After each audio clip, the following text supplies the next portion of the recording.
We missed this one earlier. Rose McGowan. She's mad. She's mad. Do you know why she's mad? Well, she's saying, and not one of those fancy people wearing black to honor our rapes would have lifted a finger. I have no time for Hollywood fakery, but you, I love Asia Argento. Okay, so Hashtag Rose Army. yeah, of course, Yeah. not forgetting that it is all about Rose McGowan, including the other. You know why she's mad? First of all, I didn't see her there. I mean, after all of those retweets, she still cannot get an invitation to the Golden She wasn't there. Globes. She's mad because this isn't all about Rose McGowan anymore. I mean, this is a woman who took a deal, stayed quiet, did a calculation, worked out that it was. She's on screen, yeah. I mean, she did a calculation. She worked out that it was more profitable to speak out than to stay quiet because her career was in the doldrums. So she did. Then it comes out she's thinking about a 7-figure settlement to not speak out again. And okay, she doesn't take the deal. Well, maybe because she thought that the payday was bigger in the long run, becoming the front woman of this new rebel army of women who just aren't taking it anymore. Except now it's kind of got away with her, and now Rose isn't the star of the show anymore because now Oprah and Meryl are involved. Who the hell is Rose McGowan? Right. Oprah, yeah. And now Oprah owns this subject, and Meryl Streep was there in the front row with that like, I'm trying, but I'm not trying, pulled back gray hair, you know, that sort of like grandma bun that she does when she wants to look like she's not trying too hard. And just sort of like quietly and elegantly clapping and pursing her lips and nodding her head, while Oprah becomes the queen of the female resistance movement after, of course, you know, torpedoing her career for not standing up for women and for giving up on the sisterhood in favor of Barack Obama. Now we've got Rose McGowan poor Rose MGowan left on the sidelines because bigger beasts have taken over the mission and taken over the movement from her. You know who else is upset? They didn't get an invite? Who is? Corey Feldman. He's very upset. He's upset that he didn't get invited to the... Oh, because... Well, you see, this is more defensible. Corey Feldman is more defensible. And, you know, the best... Well, I say best. The most heart-rending bit of the story, which I talk about in the book, Despicable, is coming out in May. The best bit of this story is now in retrospect, we understand why Matt Lauer was so aggressive and hostile. Oh, he's terrible to him. To Corey. Why? Because in the back of his head, he was thinking, I should discredit all accusers because mine are next. Mine are coming out the woodwork next. This is Matt button under the desk to lock the door Lauer. This is Matt bag of sex toys Lauer. This is Matt Lauer about whom everybody knew. The network. And he's he's in the back of his mind thinking, I'm sure, the smart move here is to discredit accusers and play this down and make Corey Feldman look like he's crazy because I know I'm up on the rack next. And I was watching that interview with him and I was thinking, okay, Corey Feldman is an oddball. He's a little weird. He's a little kooky, but wouldn't you be after what he went through when he was a kid? The other kid that it happened to killed himself. Corey Feldman is a little bit of an oddball, but he's now speaking out. He's giving names. He wanted to do like a fundraiser that didn't work because he was worried about having legal protection and somewhere to live and all the rest of it. Meanwhile, he gets arrested for marijuana possession as a warning as when he starts speaking out. And Matt Lauer's going in on him. Like he's the bad guy. He did something. Oh, yeah. It was the most accusatory tone. I couldn't believe it. And that's why. Now I realize why. Corey Feldman, I just feel bad. I mean, I'm putting it in the book, so it's not a secret. But we were in touch briefly. We had a phone call, and unfortunately, he decided not to talk to me, and I think it was a mistake. I think it was a mistake, and I hope he gets back in touch, and I hope he does, and I hope it makes it into the book, because whatever advice he's taking to hold out for this sympathetic mainstream media interview, to hold out for the Charlie Rose or whatever, it isn't coming. It isn't coming because the people he wants to go for and the subject he wants to talk about, they are not palatable. People don't want to hear about it. They're not ready for Corey Feldman. They're okay for women talking about bad men, but they do not want to hear about the gay child rape stuff. They don't want to know.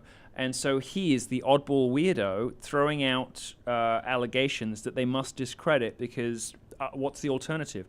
Opening a can of worms that will consume Hollywood, consume the entire entertainment industry. The whole place will be in smoldering ruins if Corey Feldman's allegations are properly investigated because of what it will surface elsewhere. And they're not ready for that. They don't want to do that. They want to do anything but that. In fact, you can see if you look carefully in the left-wing coverage of this, you can see the circumscription begin to happen.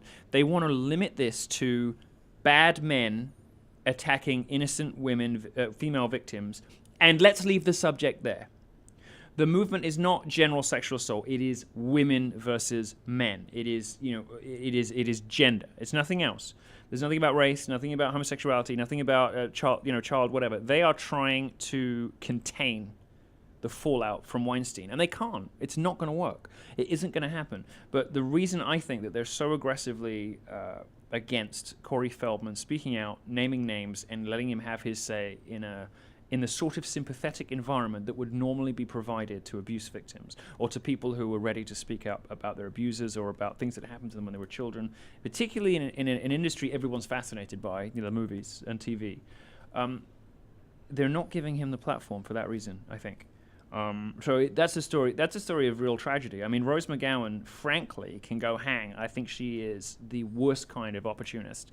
First of all, she took the deal, indicating that she cared more about her career than her dignity, and more about about her pocketbook than her dignity.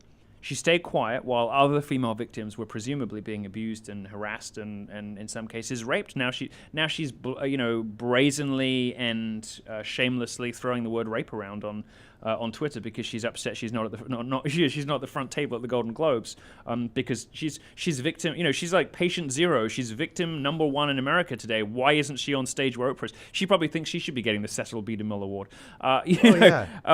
And so she's mad about it.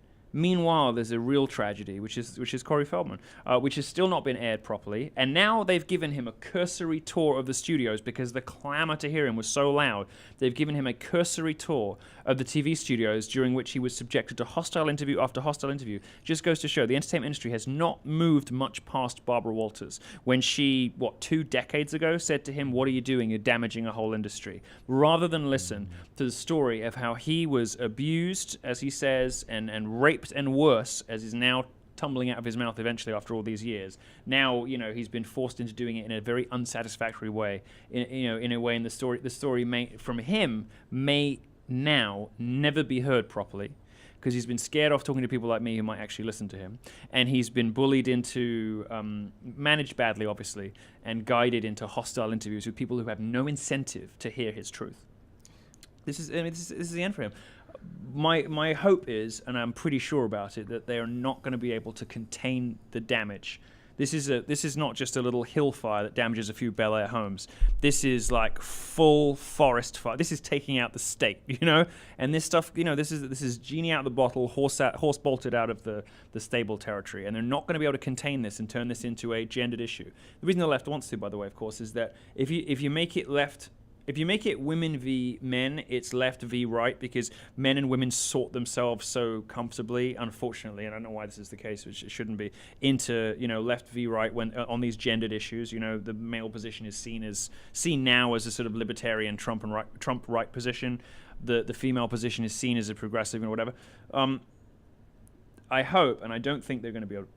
I don't think they're going to be able to do it, but I hope that this fire is going to consume the whole industry, consume the town. I want LA in smoldering ruins because it deserves to be. Well, Oprah says a new day's on the horizon, so I think we can all go to bed and just, we're going to be all right. Now we've had an Oprah speech, everything's all right. Wait, was that their big fix? Bring in Oprah? Well, was that like their thing? Hold on, it's though. It's their come to God moment. So yeah, they was brought that in the they're closest... like, wait a minute, we are screwed. What do we need right now? Oprah. The only thing we can do is get a 10-minute oration from Oprah, which... And we're all going to forget about it and sleep well. Why? Because she absolved them of their sins. She spoke to a room full of men and women clad in black who were the perpetrators masquerading as victims. And they brought in the closest thing they have to God, which is Oprah and Obama. These are the closest things they have to God. And she blessed them and absolved them. And now they can go forward in the world feeling like they fixed something, feeling like rather than being part of the problem, they're now part of the solution. They can go forward into the world feeling like their sins have been washed clean because they've been touched by Oprah. And you look at the reaction from, look at the immediate leap, the Oprah 2020 stuff from journalists as well. This is how she's perceived in culture still, even now. And this is, this Oprah stuff. This is the equivalent, and social justice is this. And by the way, I'm fascinated by this, and we're going to talk about this on so many future shows because it's my new favorite subject. The resurgence of witchcraft. Oh, it's everywhere. It's everywhere. Yeah. The resurgence of witchcraft is lefties finding God because they've realized that they need something more than this narrow monochromatic prism through which they view the world. Is it racist? Is it sexist? Is it homophobic? There's something more to life than that. And they don't know what it is because for 2 generations, that's all they've been interested in. So they're now looking for something more. And when they reach for something more, they reach for brands and personalities like Oprah. And there's a book by Catherine Lofton, Gospel of an Icon, about Oprah Winfrey. And there was a lot of good literature about Oprah Winfrey in the late 90s and early 2000s that described how her shows are structured like the Eucharist. Where there's in the crescendos of emotion, and then so you get a car, you get a car, you get a car. That's the Eucharist.